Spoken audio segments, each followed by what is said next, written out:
Welcome back to your carbon monoxide training. I am Garth Haslam. The effects of carbon monoxide, and this is something that you do want to keep in the back of your brain. You know, one of the discussions I have, for example, with my wife is she tells me, "Why didn't you listen?"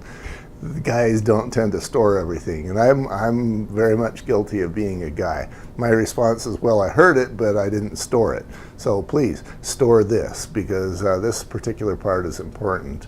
Health effects of carbon monoxide are going to be headaches, it's going to be fatigue, it's going to be dizziness or drowsiness or nausea, and yeah, one of the health effects associated with carbon monoxide can actually be death. Now, to illustrate that, I have a couple of stories. One would be that, you know, back in the 80s, I used to have this hatchback car.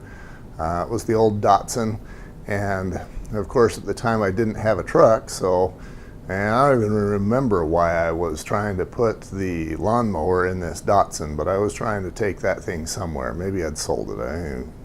But anyway, you can get a lawnmower most of the way into a hatchback, and then you've got to make do. So I did kind of a redneck sort of a tie down on the hatchback, and down the road I went with my family in tow. Time we got there, everybody was coughing, they had the headache, they had a little bit of nausea, and they didn't recover for a few days. And I had realized that what had happened was as I was going down the freeway, the carbon monoxide from the exhaust pipe was circling back in underneath that hatch and getting into the car.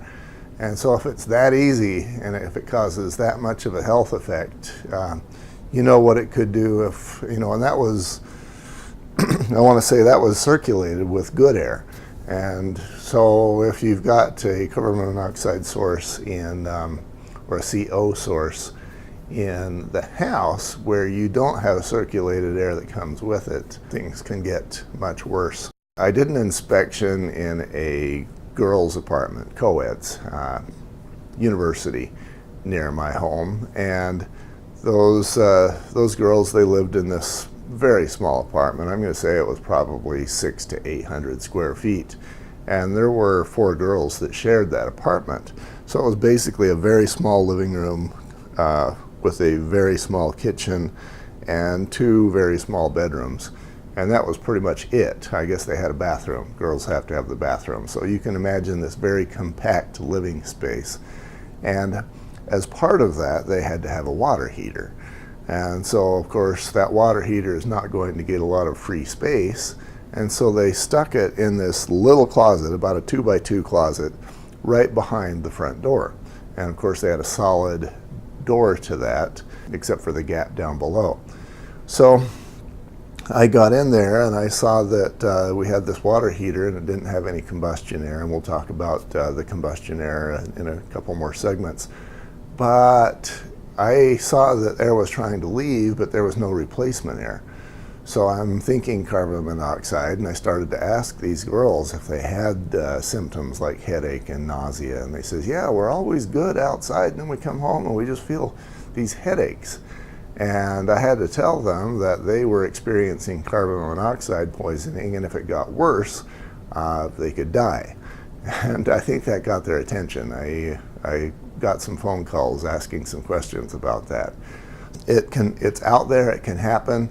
Doesn't grab the headlines, but it is very much I don't want to call it a silent killer, but it kind of is. Carbon monoxide is heavier than air, which means that it's going to settle on the lowest part of the ground first, and then the concentration is going to be worse down there, and then it's going to raise.